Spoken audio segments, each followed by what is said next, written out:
All right, letter G. So there's a chart there.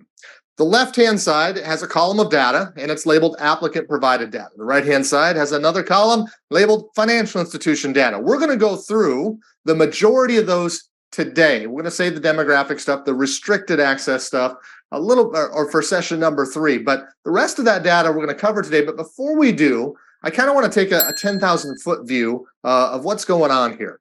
So the applicant provided data on the left-hand side. From a big picture standpoint, here's what we're looking at. This is data that you're going to have to inquire about, or you're going to have to ask questions or get information to arrive at the particular data point that's ultimately going to get reported. So you have to go to the applicant to try to figure out these pieces of information. The information on the right-hand side, the financial institution data, I don't need that from the applicant. I'm going to be able to identify the unique identifier because I'm going to come up with what that is. The applicant's not going to provide that to me.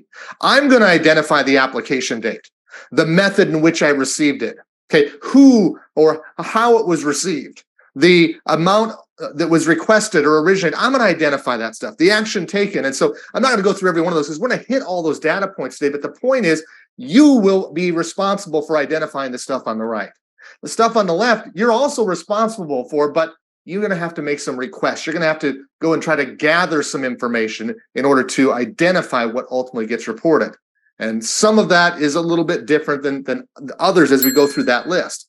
Sometimes it's applicant provided data, but maybe they're not going to give it to me. They're going to give me enough information that I can go find the data point, like the NAICS code. They tell me what kind of business they're in, and then I go identify the applicable code.